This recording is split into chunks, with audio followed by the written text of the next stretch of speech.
A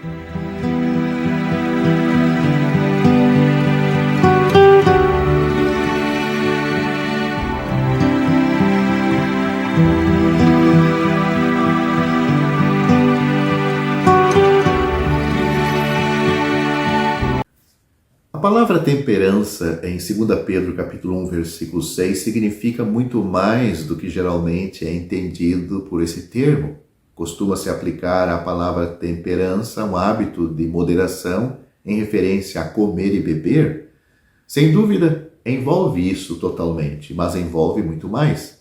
De fato, a palavra grega usada pelo inspirado apóstolo pode ser traduzida como autodomínio, da ideia de quem tem o eu habitualmente bem controlado. Essa é uma graça rara e admirável, difundindo sua influência sagrada sobre todo o curso, caráter e conduta de uma pessoa. Não apenas afeta diretamente 1, 2 ou 20 hábitos egoístas, mas também o eu em toda a extensão desse termo abrangente e odioso. Muitos que olham com desdém orgulhoso para um glutão ou um beberrão pode falhar a cada hora em exibir a graça do autocontrole. É verdade que a gula e a embriaguez devem ser classificadas como as formas de egoísmo mais vis e desmoralizante. Eles devem ser considerados entre os cachos mais amargos que crescem naquela árvore comum. Mas o eu é uma árvore e não um mero galho de árvore ou um cacho em um galho. E não devemos apenas julgar o eu quando ele funciona, mas controlá-lo para que não funcione. Alguns podem perguntar como podemos controlar o eu. A resposta é abençoadamente simples. Posso todas as coisas naquele que me fortalece. Assim afirmou o apóstolo Paulo em Filipenses capítulo 4. Não obtivemos a salvação em Cristo? Sim, bendito seja Deus, temos por meio de Cristo. E o que essa palavra maravilhosa inclui? É mera libertação da ira vindoura? É apenas o perdão de nossos pecados e a garantia de isenção ao lago que arde com fogo e enxofre? É muito mais do que isso. Por mais precioso e inestimável que essas verdades também o sejam, em uma palavra, salvação implica em uma aceitação plena e sincera de Cristo como minha sabedoria para guiar-me dos caminhos escuros e tortuosos da loucura do eu para caminhos de luz e paz celestial, como minha justiça para me justificar aos olhos de um Deus santo, como minha santificação para me tornar praticamente santo em todos os meus caminhos. Portanto, é evidente que o domínio próprio está incluído na salvação que temos em Cristo. Quando nós somos salvos, nós recebemos perdão dos pecados, vida eterna, mas nós recebemos o Espírito Santo. Note, um Espírito Santo é uma pessoa além do nosso espírito. O nosso espírito é o nosso espírito natural, que foi criado por Deus para existir para sempre. Mas o Espírito Santo é Deus. Devemos nos proteger cuidadosamente contra o hábito de ter uma visão estreita da salvação. Devemos procurar entrar em toda a sua plenitude. É uma palavra que se estende de eternidade a eternidade e abrange em seu poderoso alcance todos os detalhes práticos da vida diária. Não tenho o direito de falar sobre a salvação de minha alma no futuro enquanto me recuso a conhecer e exibir sua influência prática em minha conduta no presente. Somos salvos não apenas da culpa e condenação do pecado, mas também do poder, da prática e do amor a ele. Essas coisas nunca devem ser separadas, nem serão por alguém que tenha sido ensinado divinamente o seu significado. Ou seja, eu estarei no céu um dia se eu já estou vivendo a vida do céu aqui. Agora, ao apresentar a você algumas frases práticas sobre o tema do autocontrole, irei contemplá-lo sobre as 3 divisões que são as seguintes: os pensamentos, a língua e a temperança. Eu tomo como certo que estou me dirigindo a uma pessoa salva neste momento. E se não, a primeira coisa que você tem que fazer é buscar a sua salvação. Se meu amigo não for uma pessoa salva, só posso encaminhá-lo para o único caminho verdadeiro e vivo: crer no Senhor Jesus Cristo e você será salvo. Você, pecador perdido, deve fazer isto. Coloque toda a sua confiança em Cristo e você terá a vida eterna, estará seguro para o céu. Agora irei tratar do assunto prático e muito necessário do autocontrole para toda pessoa salva. Primeiro, quanto aos nossos pensamentos e ao governo habitual deles, suponho que existam poucos cristãos que não tenham sofrido de maus pensamentos. Esses intrusos problemáticos em nossa privacidade mais profunda, esses perturbadores ou essas perturbadoras constantes de nosso repouso mental, que tão frequentemente escurecem a atmosfera ao nosso redor e nos impede de obter uma visão clara e completa do céu. O salmista poderia dizer: eu odeio pensamentos vãos. Não admira?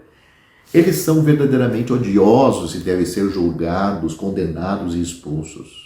Alguém, ao falar sobre o assunto dos maus pensamentos, disse: não posso impedir que os pássaros voem sobre mim, mas posso impedir que pousem sobre mim.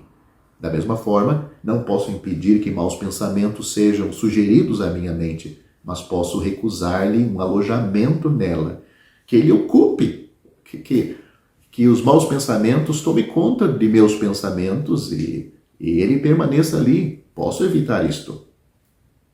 Mas como podemos controlar nossos pensamentos? Não mais do que poderíamos apagar nossos pecados ou criar um novo mundo. O que devemos fazer? Olhe para Cristo. Este é o verdadeiro segredo do autocontrole. Ele pode nos guardar, não só da hospedagem, mas também da sugestão dos maus pensamentos. Devemos nos ocupar com Cristo. Devemos ler a palavra de Deus, encher a nossa mente e automaticamente os nossos corações da bendita palavra de Deus. Orar também faz muito bem. Não podíamos impedir mais um do que o outro. Ele pode prevenir ambos, Cristo pode prevenir ambos. Ele pode impedir os vis intrusos, não apenas de entrar, mas até mesmo de bater na porta. Quando a vida divina está em vigor, quando a corrente de pensamento e sentimento espiritual é profunda e rápida, quando as afeições do coração estão intensamente ocupados com a pessoa de Cristo, pensamentos vãos não nos incomodam, é somente quando a intolerância espiritual se apodera de nós que maus pensamentos, problemas vis e horríveis vêm sobre nós. Então, nosso único recurso é olhar diretamente para Jesus. Podemos também tentar lidar com as hostes organizadas do inferno como uma onda de maus pensamentos. Nosso refúgio está em Cristo. Ele é feito para nossa santificação. Podemos todas as coisas por meio dele. Temos apenas que trazer o nome de Jesus para suportar o dilúvio de maus pensamentos. No entanto, o caminho mais excelente é ser preservado das sugestões do mal pelo poder da preocupação com o mal, pelo poder da preocupação com o bem. Ou seja, Devemos nos preocupar não com o mal que nos aflige, mas buscar e nos preocupar com o bem, que é Jesus Cristo, o bem que Ele pode nos trazer.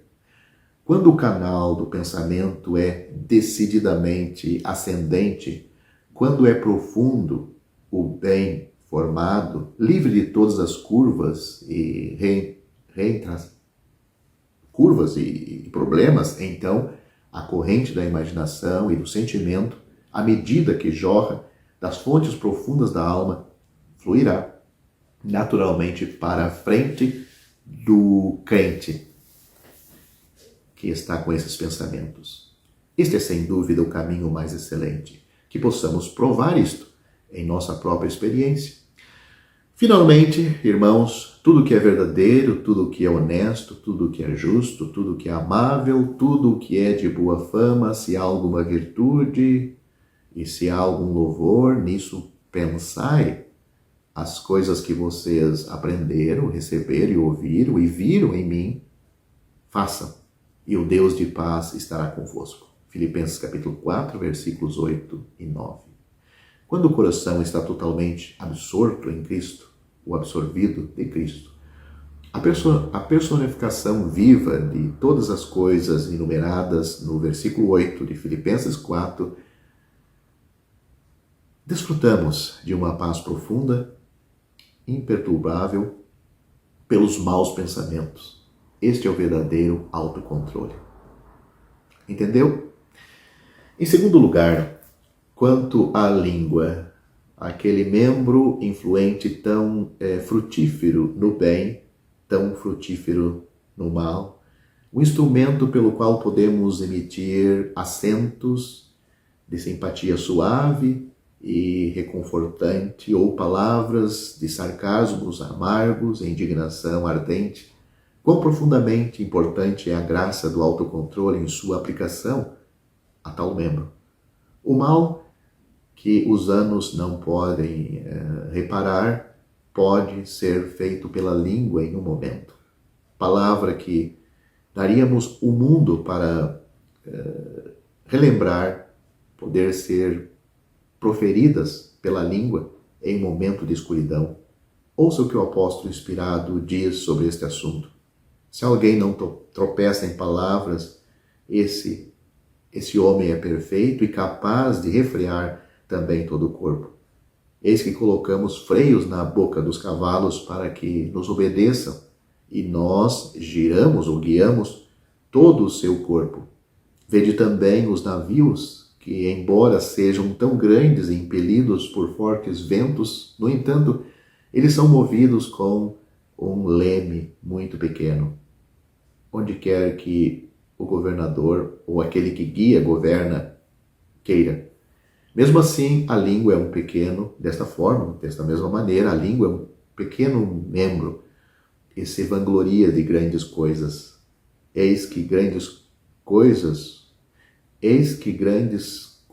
um pequeno fogo acende. E a língua é um fogo, um mundo de iniquidade.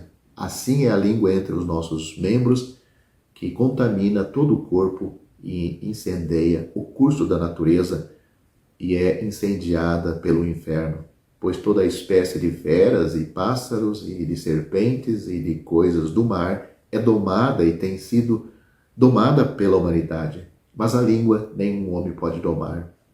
É um mal indisciplinado, cheio de veneno mortal, que contamina todo o corpo e incendeia o curso da natureza e é incendiada pelo inferno. É interessante, Tiago, falando sobre este pequeno membro, mas ele cria tantos males. Tiago também diz que o homem que consegue controlar a sua língua, ele é um homem espiritual. Ele é um homem com grandes vantagens na obra de Deus. É interessante que, às vezes, uma palavra maldita pode levar anos para tentar desfazer aquilo. E por muitas vezes não consegue se desfazer. O que eu acabei de citar de Tiago está no capítulo 3, acredito que todos que me ouvem já sabem, capítulo 3, eu citei do versículo 2 ao 8. Então a pergunta é: quem pode controlar a língua? Nenhum homem pode fazê-lo, mas Cristo pode. E temos apenas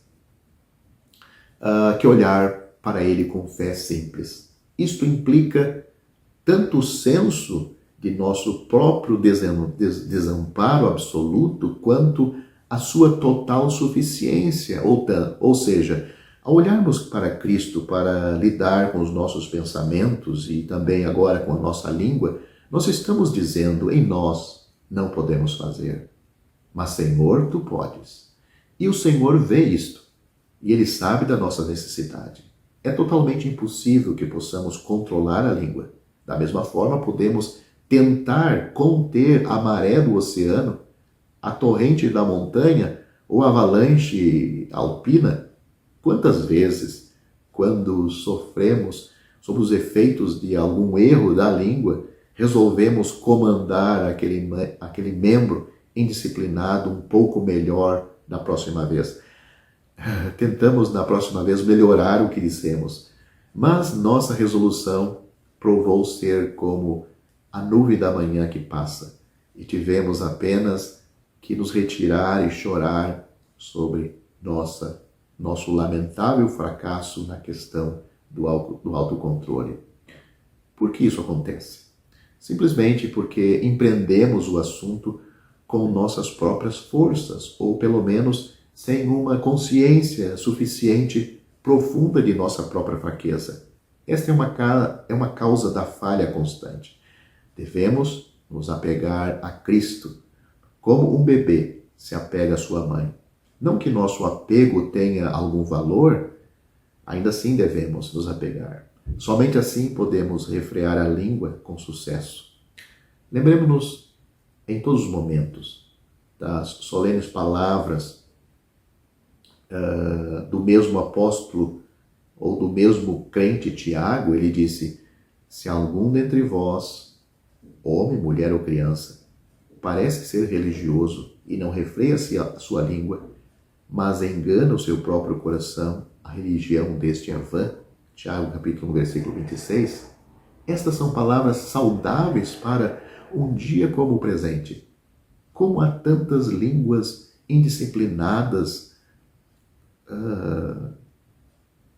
que estão à nossa volta e a nossa própria língua, que tenhamos graça para atender a essas palavras, que sua santa influência apareça em nossos caminhos. Pois bem, para finalizar o vídeo, o terceiro ponto a ser considerado é a temperança. Já falamos sobre os nossos pensamentos, sobre a nossa língua, agora a temperança, que está intimamente ligado tanto à língua quanto aos pensamentos. De fato, todos os três estão intimamente ligados. Quando a fonte do pensamento é espiritual e a corrente celestial, a língua é apenas o agente ativo para o bem. E o temperamento é calmo e sereno. Cristo habitando no coração, pela fé, regula tudo. Sem ele, tudo é pior do que inútil. Posso possuir e exibir autocontrole de um Sócrates e, ao mesmo tempo, ser totalmente ignorante do autocontrole de 2 Pedro, capítulo 1, versículo 6. Este último é fundamento na fé. O primeiro, sobre filosofia. Duas coisas totalmente diferentes. Devemos lembrar que a palavra é: adicione a sua fé. Isso coloca a fé em primeiro lugar como único elo para conectar o coração com Cristo, a fonte viva de todo o poder. Tendo Cristo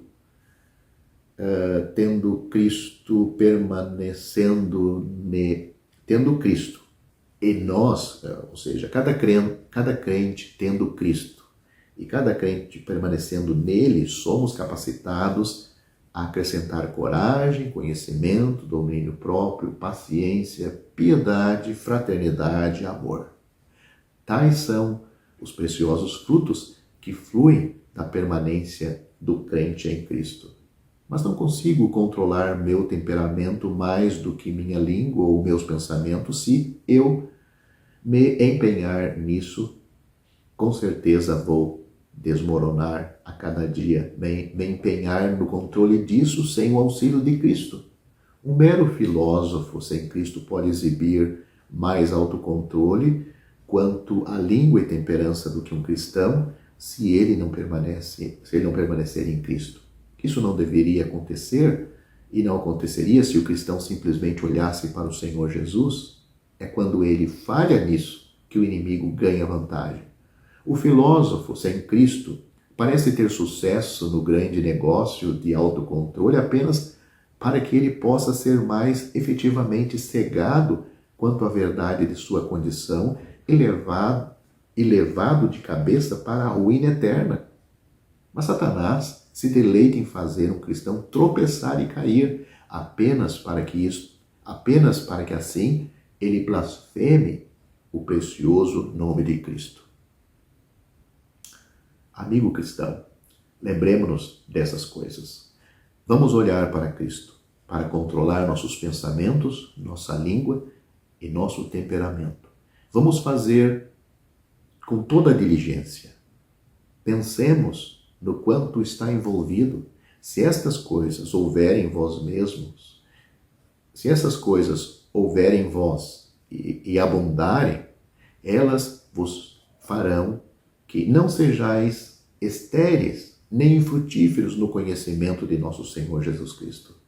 Mas aquele que carece dessas coisas é cego e não pode ver ao longe e se esqueceu de que foi purificado de seus pecados. Isso é profundamente solene. Como é fácil cair em um estado de cegueira espiritual e esquecimento. Nenhuma quantidade de conhecimento, seja de doutrina ou de letra da Escritura, preservará a alma dessa terrível condição. Nada além de o conhecimento de nosso Senhor Jesus Cristo valerá. Esse conhecimento é aumentado na alma por fazer toda a diligência para acrescentar à nossa fé as várias graças às quais o apóstolo se refere na passagem que já citamos, eminentemente prática e comovente. Portanto, irmãos, empenhe-se em confirmar sua vocação e eleição, porque se fizer essas coisas, nunca tropeçarão. É isto que o apóstolo diz em 2 Pedro, capítulo 1, versículo 10.